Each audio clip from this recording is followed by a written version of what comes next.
Eu acho que agora nós experienciamos o verdadeiro desafio, porque as mudanças no Ártico são muito mais dramáticas do que tínhamos visto em qualquer outro lugar. Neste ano tivemos alguns períodos em que a temperatura foi 20 graus acima da norma. O que é o património mundial e qual é o papel da IUCN na conservação?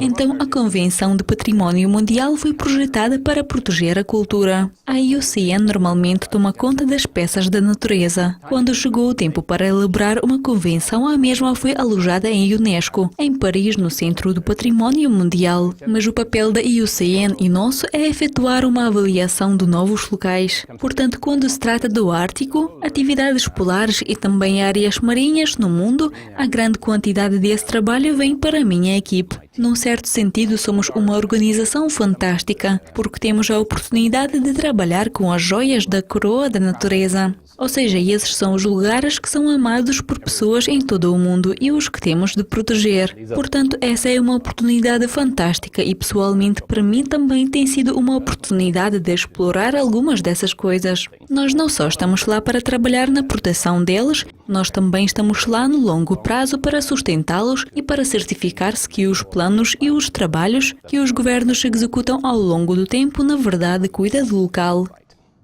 Porque agora existe esse foco nos novos locais marinhos de património mundial. Nós sentimos que houve muitas lacunas. Na lista não estavam incluídas muitas coisas fantásticas no Ártico. Isso foi identificado pelos membros do Comitê do Património Mundial que precisávamos para trabalhar nisso. Portanto, esse é um produto de uma colaboração entre um número de organizações como o Conselho de Defesa de Recursos Naturais, Centro do Património Mundial de Unesco, WWF e o IUCN Prince Albert II Foundation. Então, e quais são os locais propostos?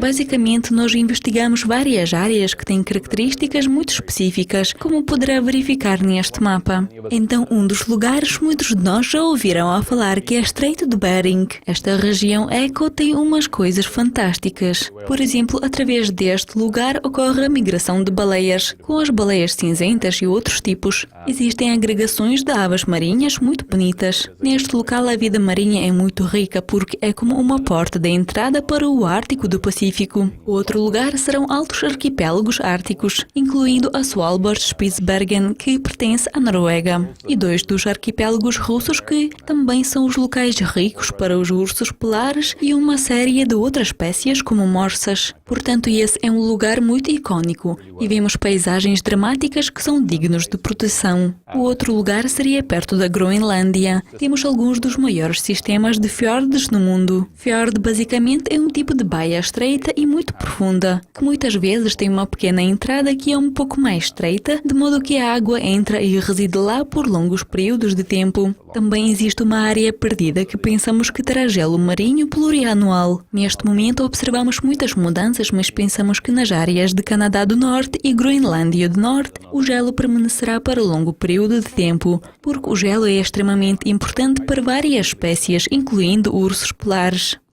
Como a mudança climática no Ártico afeta os valores da Organização Património Mundial. Eu acho que agora nós experienciamos o verdadeiro desafio, porque as mudanças no Ártico são muito mais dramáticas do que tínhamos visto em qualquer outro lugar. Neste ano tivemos alguns períodos em que a temperatura foi 20 graus acima da norma. Imagine se o tempo onde vivemos fosse 20 graus mais quente. Eu acho que teríamos um momento muito difícil. Claro que para o Ártico o tempo permanece frio, mas agora temos o derretimento de forma que nunca tínhamos visto antes. Portanto, ocorrem muitas mudanças e claro que isso afetará a vida selvagem que temos nestas áreas. Afinal, muitas dessas áreas não terão o gelo do mar, tanto quanto eles tinham antes. A neve será diferente, haverá diferentes padrões, provavelmente também veremos mudanças nas correntes marítimas, que também irão alterar os tipos de oportunidades de alimentação para a megafauna carismática, qual queremos proteger nos lugares de património mundial. Então, e como o transporte e tráfego marítimo afetam o clima nessa área?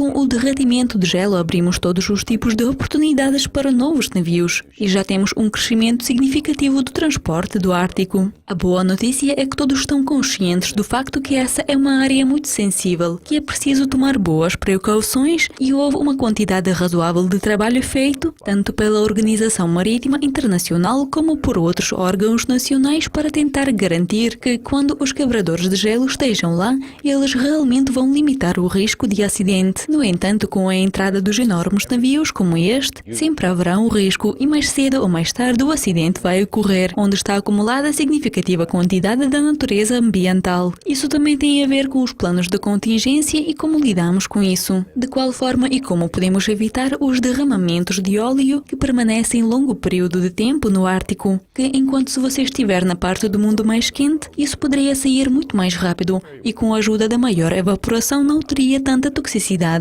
E neste caso isso afetará realmente o meio ambiente marinho de uma maneira muito prejudicial. A outra coisa sobre a qual as pessoas não falam muito são as espécies invasoras marinhas. Então nós temos um número de animais que basicamente estão a apanhar a boleia ao redor. Um deles são muito pequenos plânctons nos estádios iniciais de sua vida e o outro são pequenos organismos anexados ao casco. E esse tipo de coisas poderão ter mudanças muito dramáticas. Então basicamente o que nós estamos fazendo agora é obviamente levando as baratas e os ratos do mar e estamos movendo-os entre os oceanos. Estamos muito preocupados com isso porque em outras partes do mundo vimos um impacto muito significativo desse tipo de transporte de espécies invasoras. Muito obrigado pela sua visita ao nosso estúdio. Foi um prazer de falar com você. Não se esqueça de voltar a clicar na Dukascope TV para mais entrevistas sobre o Ártico. Por enquanto, adeus.